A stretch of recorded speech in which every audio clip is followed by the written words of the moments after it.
ម្សិលមិញថ្ងៃសម្រាប់ក៏ចុះទៅលេងអាកូនតឹងផ្ទះមីងខ្ញុំបងប្អូនអរគ្នាព្រោះបងប្អូនថ្លៃមីងខ្ញុំហ្នឹងគាត់មានកូនអាតឹងហ្នឹងណាបងប្អូនអរគ្នាចឹងគាត់ចុះមកលេងគាត់ហើយក៏នាំគ្នាបបួលគ្នាធ្វើទឹកប្រហើនំបញ្ចុកតែម្ដងទៅនេះក៏មកត្រៀមលាងត្រីលាងអីហើយណាមួយបងប្អូនទាំងអស់គ្នាត្រីក៏ថោកទៀតឲ្យមីងជិះម៉ូតូទិញនៅតឡាតខំទៅអញ្ចឹងណាម្ដុំហ្នឹង50-60 បាតទេម្ដុំប៉ុណ្ណឹង50-60 បាតទេបងប្អូនអរគ្នាលាងត្រីលាងអីហើយគឺមករៀបចំលាងបន្លែបងប្អូនបន្លែខ្លះក៏ទិញទៅបន្លែខ្លះក៏បេះមកពីផ្ទះម៉ែក្មេកមីងខ្ញុំអញ្ចឹងបងប្អូនអរគ្នាហើយពេលថ្ងៃឈប់គឺខ្ញុំតែងតែមកធ្វើម្ហូបផ្ទះមីងខ្ញុំវាបន្ទប់មីងខ្ញុំដោយសារតែផ្ទះមីងខ្ញុំហ្នឹងគាត់ជួលជាផ្ទះមួយខ្នងអញ្ចឹងទៅឲ្យមានកន្លែងលាង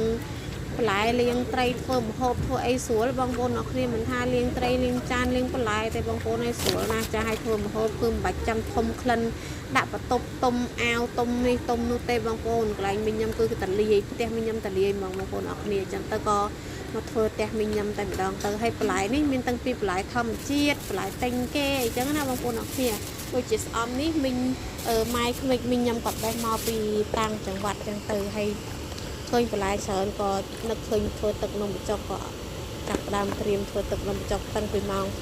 5រហូតដល់ម៉ោង8ម៉ោង9យប់មិនបានហូបបងប្អូនអរគ្នាដោយសារតែធ្វើ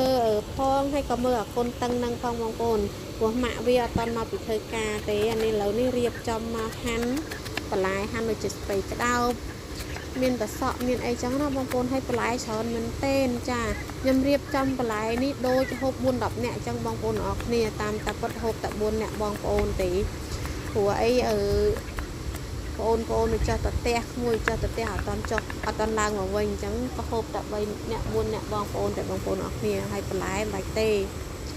ច្រើនណាស់ត្រៀមនេះត្រៀមនោះតាមពិតអានេះបន្តិចអានោះបន្តិចតែបងប្អូនអរគ្នាតែមើលទៅហាន់ហើយហាន់គឺច្រើនមែនទេចាសក់សុងឯនេះតែ4-5ទេបងប្អូនហាន់រួមគ្នាបន្តិចបន្តួចទៅក៏មើលទៅច្រើនអញ្ចឹងណាចាហើយថ្ងៃឈប់ម្ដងចេះតែប្រមូលគ្នាធ្វើនេះធ្វើនោះហើយដើម្បីឲ្យបានវីដេអូចែកជូនដល់បងប្អូនចឹងទៅចាវីដេអូមានជាអ្នកល្បីល្បាញដូចគេទេបងប្អូនតែចេះតែចង់ធ្វើព្រោះអីចិត្តវាស្រឡាញ់នឹងការធ្វើវីដេអូហ្នឹងហើយចាហើយណាមួយក៏ចិត្តមួយចំណាយក៏ចង់បានលុយដែរបងប្អូនអរគ្នាតែមិនដឹងពេលណាបានលុយគេទេបងប្អូនហើយចឹងនិយាយថាវីដេអូយើងវាមិនល្បីវាមិនផ្ទុះយើងមិនអ្នកល្បីដូចគេចឹងណាបងប្អូនអរគ្នាចាហើយមានទាំងពីផ្កាស្ដៅទៀតបងប្អូនផ្កាស្ដៅនេះទិញមក20 បាតយកមក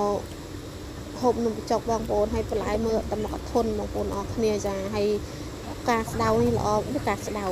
ផ្កាស្នោ